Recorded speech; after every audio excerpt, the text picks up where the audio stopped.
Hi Gemini, here is a general look at your solar chart for May 2014. I just want to mention Neptune.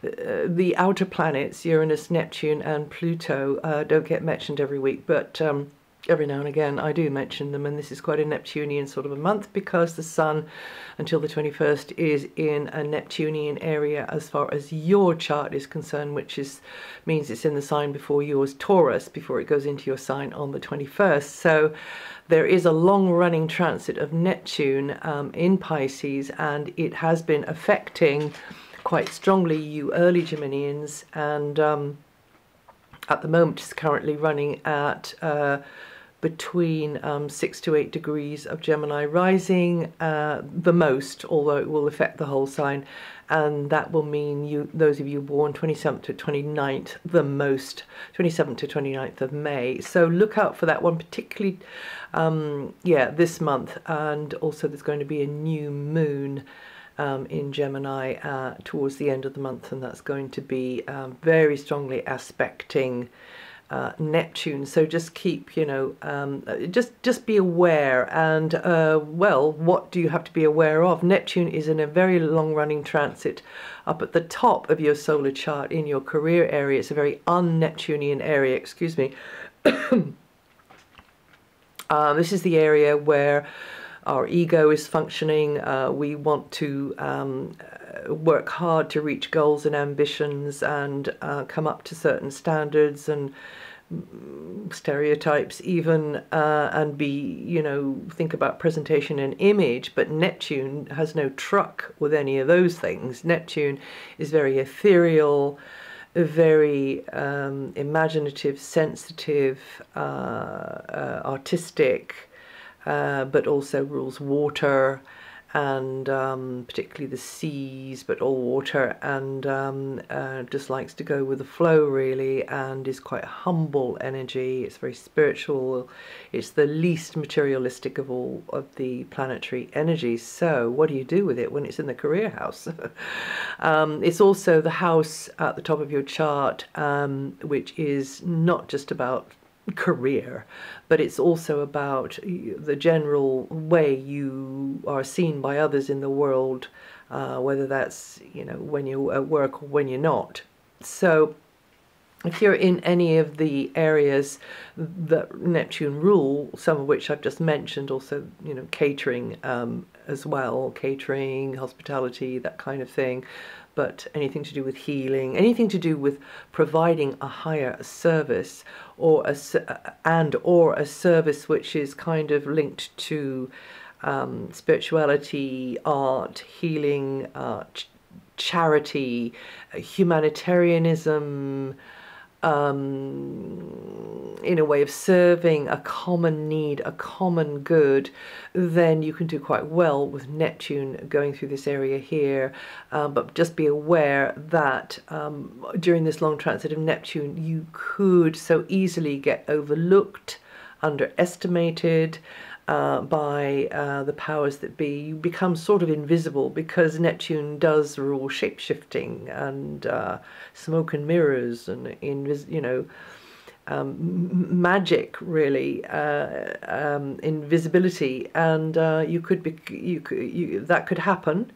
But also you could become the prop that others lean upon, and or you could be there as the redeemer for others, because there is this archetype with Neptune which is about the savior, redeemer, victim side. So don't become the victim, and really don't become the redeemer either, because you just need to be yourself. And in order to work this one, which can be really a slippery fish, no pun intended, in this area of your chart, you need to be very clear, and it's sometimes not easy to be clear with Neptune, which is about smoke and mirrors. It does rule fogs and mists, but put more of your attention and effort into being clear about your goals in life, and try as well as you can to integrate the practice of higher service, being there for others,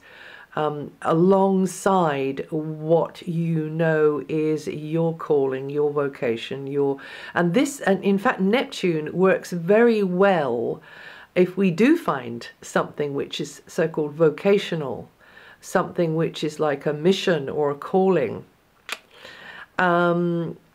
Yeah, and of course not all of us are doing that. Some of us are simply doing a job or presenting an image in the world for a revenue, for you know, what we can do then in our private life with that asset, that revenue. So you have to try with Neptune there anyway to, Neptune rules music of course as well, so if you're in the music industry or anything loosely connected to it, but I did say the arts, I think, then the energy should deliver, you know, should meet that criterion of the energy really well. But if you're doing something which is more, should I say, commercial, then you have to find a way to be doing something else alongside that, maybe, you know, not the day job, which is helping others. And then this Neptunian energy can really deliver, and then you don't feel overlooked, you don't feel unrecognized, you don't feel unappreciated, because you get all of that when you start getting onto that vibrational string that meet that criterion, that vibrational criterion of Neptune, you see. Okay. So other news, the Sun is in a very Neptunian area until the 21st. Anyway, that's very much behind the scenes. That's very much introspective. That's very much you being there as a support for others, you being there on behalf of others. And this is a karmic house that it is in, so you get brownie points for all of the good you're doing there. But also you should engineer downtime for yourself, more self-nurturing time for yourself, because it's almost as though you can get a bit drained. Others are reaching out to what you can do for them, and your guidance, your whatever it is. And just get more time for yourself and go in for healing activities, nurturing activities, or you know, anything where you can immerse yourself in another kind of a world. Read a good book, write a good book, and don't. Maybe some of you will want to look into why you're feeling a certain way about something, you know, and do a little bit of therapy there. It's a good time for therapy in general anyway. But then Mercury, ruling planet, moves out of there on the 8th. So even though the Sun will still be there, Mercury is more up for it. Mercury is more sort of bright-eyed, bushy-tailed, looking around and putting you very much in the stream of information exchange and mixing with others, connecting, meeting, greeting, that kind of thing. Which is where you like to be usually, Gemini, although the Sun is still being very quiet. So again, people won't perhaps quite get how much energy you are giving to them when really you want to kind of tuck yourself away a bit. Anyway, so then from the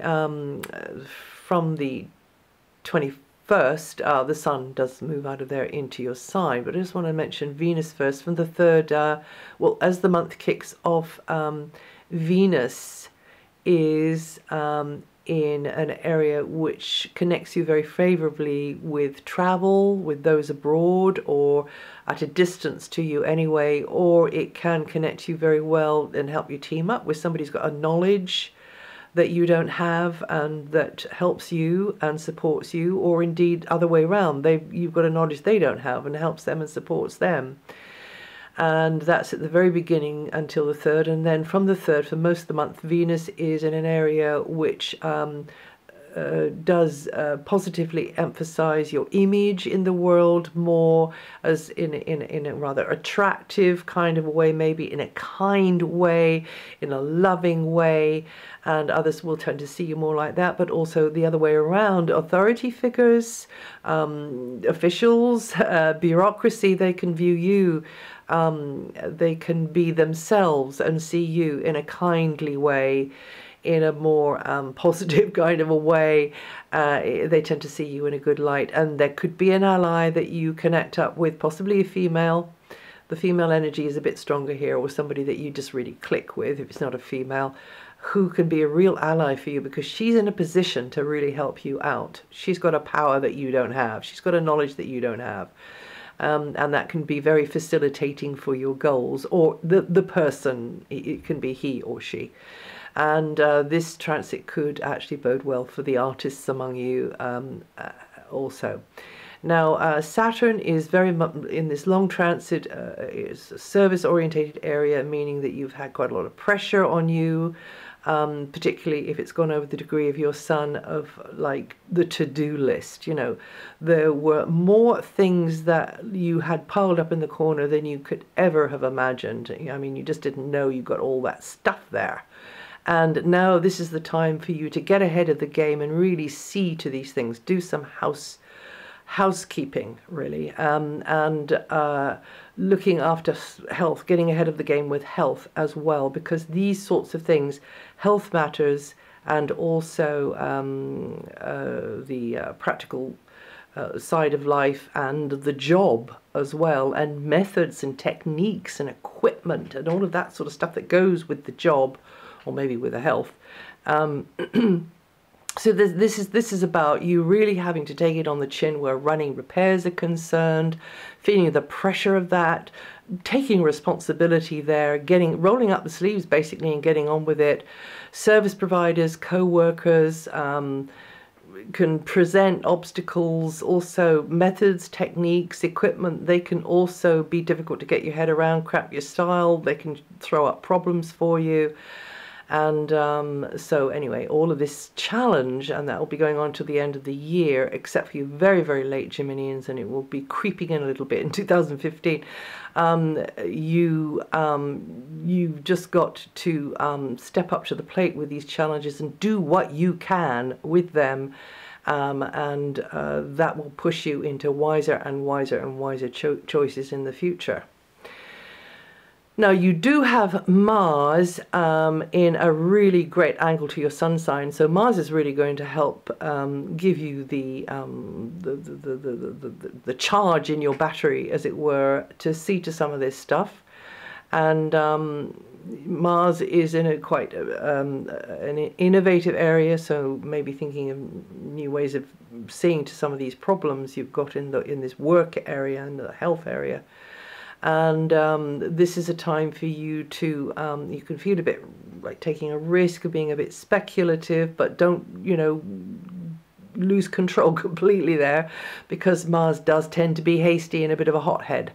And very much this is an area to do with romance as well. So again, ditto, and before leaping in and before making a major decision about anything to do, you know, in the romance department, or indeed anything speculative or entrepreneurial, do think it through carefully.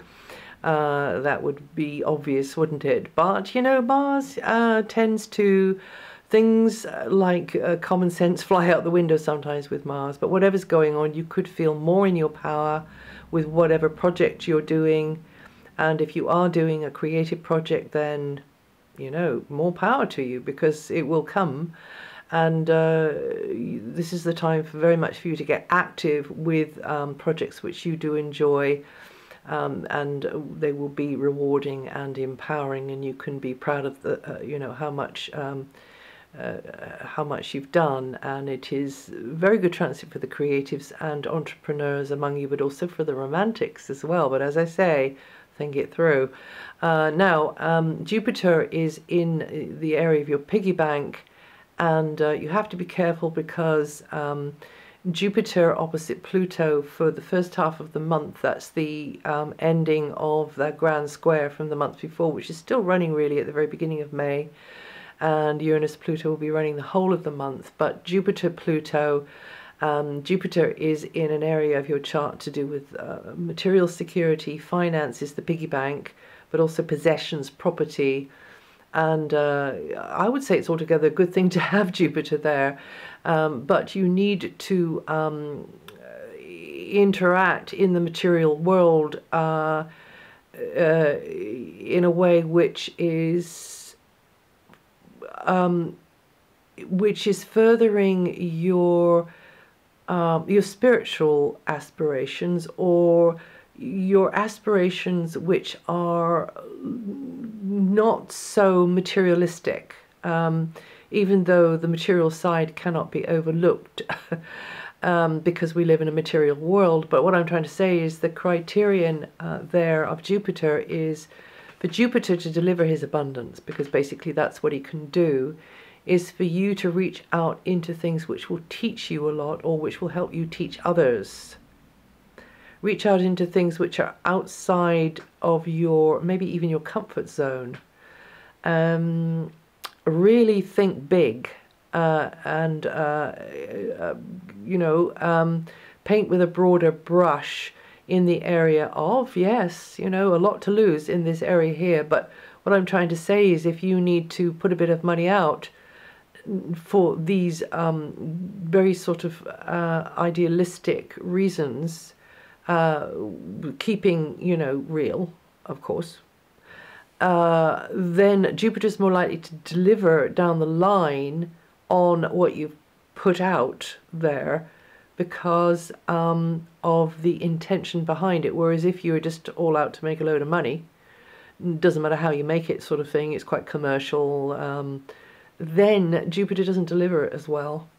Jupiter also, if it's not about money, it could be about something else. So indeed, it can help you to really find your talent, to apply your talent, to work with your skill, make your talent more skilled. But I'm saying all this because you might have to let something go, some previous expectations, some previous way of doing something. Let go of maybe you know, a set of ideas which have consumed you. Let go of a previous sort of setup, and by doing that letting go with Jupiter opposite Pluto, then that clears the space for you to expand into this new paradigm, really, this new dimension of your life, which can actually reward you very, very much in a physical, material sort of a way. But yeah, letting go of those old reactions there, and weigh in the balance what is of most value to you now. You know, is it the money, or is it the relationship, or is it this place, or is it that job? Or, you know, you just have to sort of sift it out and filter it out. That's what the Jupiter-Pluto transit is trying to help you to do, and then everything should start to move forwards, and you more fully inhabit this you that you are becoming. And that's it for May. If you know your rising sign or your moon sign, listen to those. They can just sort of add to or subtract from what I've said here. And also, all of this is written up on my website. If you want to know what dates of birth certain transits are affecting the most, then you'll find that on my website as well. And I'll see you the next time.